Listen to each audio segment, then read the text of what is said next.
শুভ নববর্ষ। বৈশাখ মানেই তো পুরনোকে ঝেড়ে ফেলে নতুনকে বরণ করে নেওয়া। শুধু ক্যালেন্ডারের পাতা বদলানো নয়, চলুন আজ নিজের চারপাশটাকেও একটু নতুন করে গুছিয়ে নিই।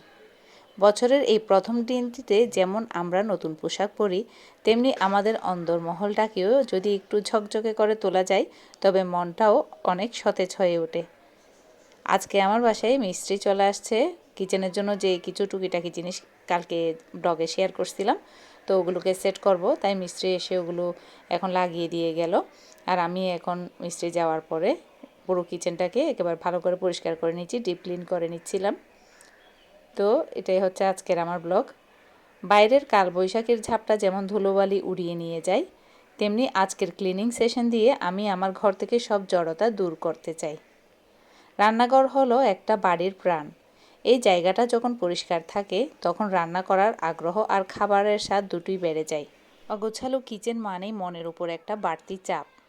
ডিপ ক্লিন দেখে ভয় পাওয়ার কিছু নেই। পাহাড় সমান কাজটাকে ছোট ছোট ভাগে ভাগ করে নিয়ে একটার পর একটা করে ফেললে দেখবেন কাজটা সহজেই একেবারে শেষ হয়ে যায়। করার আগে ভয় লাগে, কিন্তু একবার করা শুরু করে দিলে একে একে সব কাজ শেষ হয়ে যায় আর কি। এক একটা ড্রয়ার বা এক একটা থাক পরিষ্কার হওয়া মানেই লক্ষ্যের দিকে এক এক ধাপ এগিয়ে যাওয়া। তো এখানে আমি টেবিলটা পরিষ্কার করে নিয়ে চুলাটাকেও পরিষ্কার করে বসিয়ে দিলাম, আর যেই তাকগুলো বসিয়ে দিয়ে গেছে ওগুলোকে একটু করে পরিষ্কার করে নিচ্ছি, ওখানে যেহেতু কৌটা রাখা হবে তাই। হয়তো কাজটা করতে গিয়ে ক্লান্ত লাগছে, কিন্তু দিন শেষে যখন টাইলসগুলো ঝকঝক করবে আর মশলার কৌটাগুলো সারিবদ্ধভাবে সাজানো থাকবে, সেই তৃপ্তিটাই কিন্তু অমূল্য। ঘর গোছানো মানে শুধু কাজ নয়, এটা এক ধরনের থেরাপি। আমরা যখন বাইরের জগৎকে গুছিয়ে ফেলি, তখন অবচেতন মনে আমাদের চিন্তা ভাবনাগুলোও গুছিয়ে যায়। একটা পরিচ্ছন্ন কিচেন মানেই একটা সুস্থ পরিবার। আমরা যা খাচ্ছি তা যেখান থেকে আসছে সেই জায়গাটা পবিত্র রাখা আমাদের দায়িত্ব। আজকের এই পরিশ্রম কালকের সকালটাকে অনেক সহজ করে দিবে। কাল যখন চা বানাতে কিচেনে যাব, এই ঝকঝকে পরিবেশ আমার সারাদিনের মুড ভালো করে দিবে। বৈশাখ আমাদের শেখায় নতুন করে শুরু করতে। আজ কিচেনটা পরিষ্কার করে নিচ্ছি, কাল হয়তো জীবনের অন্য কোনো অগোছালো দিক গুছিয়ে নিব। পরিবর্তনটা এভাবেই শুরু হোক। বৈশাখ মানেই নতুনের জয়গান। আমরা যেমন পুরনো জীর্ণতাকে সরিয়ে ঘরদোর পরিষ্কার করি, ঠিক তেমনি মনের ভেতরে জমে থাকা সব অভিমান আর নেতিবাচকতা ধুয়ে মুছে ফেলার নামই তো নববর্ষ। প্রতিটি বৈশাখ আমাদের মনে করিয়ে দেয় যে জীবন থমকে থাকার নাম নয়, বরং নতুন উদ্যমে আবার শুরু করার নাম। বাইরে তপ্ত রোদ কিংবা কালবৈশাখীর ঝড় সবই প্রকৃতির নিয়ম। আমাদের জীবনটাও এমন। প্রতিকূলতাকে জয় করেই আমাদের অন্দরমহলকে সুন্দর রাখতে হয়। অনেকেই মনে করেন রান্নাঘর পরিষ্কার করা কেবল একটা রুটিন কাজ, কিন্তু আমি মনে করি এটা পরিবারের প্রতি ভালোবাসার এক নীরব বহিঃপ্রকাশ। এই আগুনের সামনে দাঁড়িয়েই আমরা প্রিয়জনদের মুখে হাসি ফোটাই। অগোছালো জিনিসের ভিড়ে অনেক সময় আমরা নিজেকেই হারিয়ে ফেলি। একটু সময় নিয়ে সব গুছিয়ে রাখলে জীবনটা অনেক সহজ হয়ে যায়। সৌন্দর্য কেবল দামি আসবাবপত্রে নয়, সৌন্দর্য লুকিয়ে থাকে পরিপাটি পরিচ্ছন্নতায়। আমি জানি সারাদিন খাটাখাটুনির পরে শরীরের উপর দিয়ে অনেক ধকল যায়, কিন্তু যখন সব কিছু আয়নার মতো ঝকঝক করে ওঠে, তখন সেই ক্লান্তির উপর এক অদ্ভুত প্রশান্তি এসে ভর করে। নিজের ঘর নিজ হাতে গোছানোর মধ্যে যে আনন্দ আর স্বাধীনতা আছে, তা অন্য কিছুতে নেই। এই ছোট্ট স্বর্গটুকু আমার, আর একে সুন্দর রাখার দায়িত্বও আমার। মাঝে মাঝে মনে হয় জীবনটাও তো এই কিচেনের মতোই। প্রতিদিন একটু একটু করে ধুলো জমে, তেল চিটচিটে দাগ পড়ে। সময় থাকতে থাকতে যদি আমরা তা পরিষ্কার না করি, তবে সেটা একটা সময় আমাদের জন্যই বোঝা হয়ে দাঁড়ায়। রান্নাঘরটা যখন চকচক থাকে, তখন এক কাপ চা বানাতেও মন চায়। ঠিক তেমনি জীবনটা যখন গোছানো থাকে, তখন নতুন করে স্বপ্ন দেখতেও ভয় লাগে না। আপনারা যারা আমার আজ এই পরিশ্রম দেখছেন, হয়তো ভাবছেন আজই কিচেনটা পরিষ্কার করবেন। দেরি করবেন না, আজই শুরু করে দিন। ছোট একটা পরিবর্তনই বড় সুখের কারণ হতে পারে। রান্নাঘর শুধু রান্নার জায়গা নয়, এটা আমাদের স্মৃতি জমানোর জায়গা। এখানে মা বোনদের গল্প হয়, হাসাহাসি হয়। তাই এই পবিত্র জায়গাটুকুকে সুন্দর করে রাখা আমাদের সবার দায়িত্ব। রান্নাঘরের একেবারে আমি জানালাগুলোকেও ভালো করে ভিতরে বাইরে যতটুকু আমার হাত পৌঁছাচ্ছে আর কি, ততটুকু আমি জানালাগুলোও ভালো করে পরিষ্কার করে নিচ্ছিলাম। অতটা ময়লা হয়নি, যেহেতু আমি সবসময় এটাকে পরিষ্কার করি। তো আমি এখনও এটাকে একটু মানে রান্নাঘরের চুলার পাশাপাশি অন্যান্য ক্যাবিনেটের পাশাপাশি জানালার দুটোকেও ভালো করে পরিষ্কার করে নিচ্ছি। প্রথমে সাবান দিয়ে এটাকে আমি ভিতরে বাইরে গ্লাসগুলোকে মুছে দিয়ে তারপর আমি শুকনো কাপড় দিয়ে পানিগুলোকে মুছে নিচ্ছিলাম। বাস যতটুকুতে হাত পৌঁছায় এভাবেই আর কি। রান্নাঘর হলো সংসারের একটা হৃৎপিণ্ড। এখান থেকেই আমাদের শক্তি আসে, পরিবারের সবার জন্য ভালোবাসা আর যত্ন তৈরি হয়। তাই এই জায়গাটাকে অবহেলা করা মানে নিজের স্বাস্থ্য আর শান্তিকে অবহেলা করা। কাজটা হয়তো অনেক বড়, কিন্তু মনে রাখবেন, পাহাড় সমান কাজও শেষ হয় ছোট ছোট পদক্ষেপে। আমি যখন প্রতিটি কৌটা বা ড্রয়ার হাত দিয়ে পরিষ্কার করি, তখন আমার মনে হয় আমি আমার সংসারের ভিতরটাকেও আরও মজবুত করছি। একজন নারীর কাছে তার রান্নাঘরটা তার নিজের একটা জগৎ। সারাদিনের ব্যস্ততা, ঘাম আর আগুনের আঁচ সহ্য করেও আমরা যখন দিন শেষে একটা পরিপাটি কিচেন দেখতে পাই, তখন সব কষ্ট সার্থক মনে হয়। সৌন্দর্য দামি টাইলস বা লাক্সারি ক্যাবিনেটে নয়, সৌন্দর্য লুকিয়ে থাকে আপনার সযত্ন ছোঁয়ায়। আপনার কিচেন যতই ছোট হোক না কেন, সেটা যদি ঝকঝকে থাকে, তবে সেখানে রান্না করাটাও একটা উৎসবে পরিণত হয়। আমার রান্নাঘরটা ছোটো, তবে আমি চেষ্টা করি এটাকে সবসময় গুছিয়ে রাখতে। আর যেহেতু এখানে আমার ক্যাবিনেটও নাই, খুবই আমার কম এখানে ক্যাবিনেট, একদম নাই বললেই চলে, কোনো ক্যাবিনেট নাই, তাই আমি দেয়ালে এই মানে শেলফগুলো লাগিয়েছি, যাতে ওখানে আমার জিনিসগুলো আমি গুছিয়ে রাখতে পারি।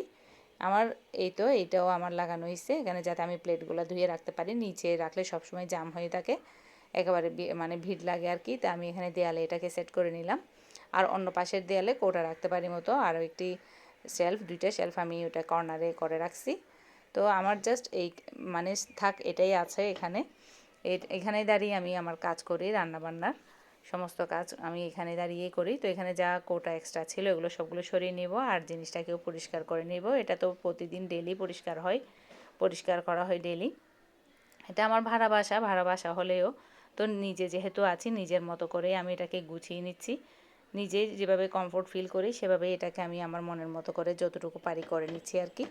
তো বেশি কিছু তো এখানে আসলে করতে পারছি না, বা এক্সট্রা কোনো ক্যাবিনেট দিতে পারছি না, তাই দেয়ালে কর্নারগুলো দিয়ে দিলাম, যাতে ওখানে আমি আমার জিনিসগুলো রাখতে পারি। আর জানালাগুলো, এই পাশের জানালাটাও পরিষ্কার করে নিছি, চোলার ওই পাশে পেছনের জানালাটাও পরিষ্কার করে নিলাম সেম। তো এখন কোটাগুলো মুছে মুছে সবগুলো আমি সেট করে নিব, যেটা মানে জায়গা বরাবর রেখে দিব সবগুলোকে। সংসার করতে গেলে ছোটোখাটো অনেক ঝড় ঝাপটা আসে ঠিকই, কালবৈশাখীর মতো, কিন্তু ধৈর্য আর ভালোবাসা দিয়ে সেই ঝড় সামলে নেওয়ার নামই হলো ঘর। জীবনের পথে চলতে চলতে আমরা যখন ক্লান্ত হয়ে পড়ি, তখন স্বামীর একটু ভরসা আর সহযোগিতায় আমাদের সামনে এগিয়ে যাওয়ার শক্তি যোগায়। সে হয়তো মুখে সবসময় ভালোবাসার কথা বলে না, কিন্তু তার নিরলস পরিশ্রমের মধ্যে লুকিয়ে থাকে আমাদের প্রতি তার অগাধ যত্ন। সংসার তো একটা নৌকার মতো, যেখানে স্বামী আর স্ত্রী দুজনেই আমরা মাঝি। একজনের হাত যদি আলগা হয়ে যায়, অন্যজনকে তখন আরও শক্ত করে হাল ধরতে হয়। এভাবেই তো ভালোবাসার নৌকাটা কূলে পৌঁছায়। আমার এই ঘর, এই গুছিয়ে রাখা সংসার, সব কিছুর পেছনে একজন মানুষের মায়া জড়িয়ে আছে। তার বিশ্বাস আর ভালোবাসায় আমাকে প্রতিদিন একজন ভালো মানুষ এবং একজন ভালো গৃহিণী হওয়ার অনুপ্রেরণা দেয়। গাছে যেমন প্রতিদিন জল দিতে হয়, সংসারের সম্পর্কেও তেমনি প্রতিদিন একটু একটু করে আদর আর সম্মান দিতে হয়। অবহেলায় যেমন লতা মরে যায়, তেমনি যত্নের অভাবেও সম্পর্ক ফিকে হয়ে যেতে পারে। স্বামীর সাথে মতের অমিল হতেই পারে, কিন্তু সেই জেদ যেন ভালোবাসার চেয়ে বড় না হয়। একটু ছাড় দেওয়া মানে হেরে যাওয়া নয়, বরং নিজের সাজানো বাগানটাকে বাঁচিয়ে রাখা। দিন শেষে আমরা সবাই একটু মানসিক শান্তি খুঁজি, আর সেই শান্তির সবচেয়ে বড় জায়গা হলো নিজের ঘর আর জীবনসঙ্গীর বিশ্বস্ত হাত। কথা বলতে বলতে আমি এখানে কিচেনটাকে মোটামুটি একেবারেই গুছিয়ে নিয়েছি। এখানে পাশাপাশি রান্না বান্না চলছে। তো তেমন কিছু আজকে রান্না করতে পারিনি, যেহেতু মিস্ত্রি ঘরের কাজ পরিষ্কার নিয়েছিলাম। তো কৌটাগুলো আমি জায়গা মতো বসিয়ে রেখে সব কিছু সেট করে নিয়ে ভাতটা তুলে দিলাম। আর এই পাশে চেষ্টা করছি এই ফুলটা মানে লতাটা কেমন লাগে একটু ট্রাই করে দেখছিলাম। ভালো লাগলে দিব, আর না লাগলে এটাকে দিব না। তাই আমি এটাকে একটু ট্রাই করে দেখছিলাম কেমন লাগে এটা। তো মানে চাইছিলাম আজকে অনেক কিছু করব, তো বেশি কিছু তারপর করতে পারিনি। দুই এক প্রকারের জাস্ট ভর্তা করছি আর ইলিশ ফ্রাই করে নিলাম। যেহেতু বৈশাখ, তো যতটুকু পারি, এটা তো কোনো আর যেমন যে না মানে করতেই হবে খেতেই হবে এমন তো না। তো তারপরে নিজের একটা মনের সন্তুষ্টি আর কি। তো এখানে আমি কাঁচা আমের একটা কাজি বা টক এটা তৈরি করে নিছি। ফ্রাইয়ের সাথে এটা খেতে ভালো লাগে, যেহেতু মাছ ফ্রাই করছি, তো মাছ ফ্রাইয়ের সাথে এটা খেতে ভালো লাগবে। কাঁচা আমটাকে পুড়ে নিয়ে এখানে রসুনকেও পুড়ে নিছি সরিষার তেলে, আর শুকনো মরিচকেও। তো এগুলোকে এখন কচলে একেবারে এখানে পানি দিয়ে লবণ দিয়ে নিচ্ছিলাম, আর সাথে টমেটো ভর্তাটাও করে নিচ্ছি। এটা টমেটোটাকেও পুড়ে নিছি। তো টমেটো ভর্তাটা করে নিব, আর ইলিশ ফ্রাই, আর সাথে করছিলাম আলু ভর্তা। এই তো ইলিশ ফ্রাইটাও তুলে দিছি। এগুলো পুরো কিচেন পরিষ্কারের পর আমি রান্নাবান্নার কাজ শুরু করছি। আসলে অগোছালো বা ময়লা কিচেনে রান্নাবান্না করাটা আমার ভালো লাগে না, আর হাতে কাজও এগোই না।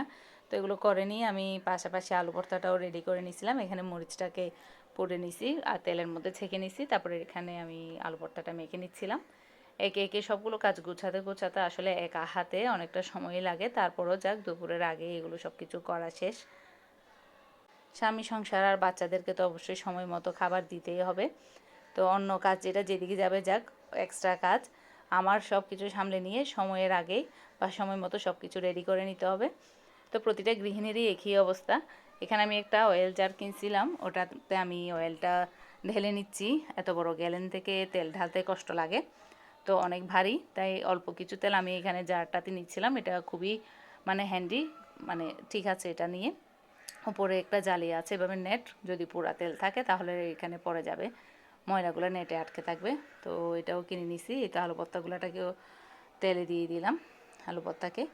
তো এটাকে আমি ভালোভাবে একটু ফ্রাই করে নিব লালচে করে। এই তো আমার ভাত, গরম ভাতের সাথে ইলিশ মাছ, কাঁচা আমের টক আর আলু ভর্তা তৈরি।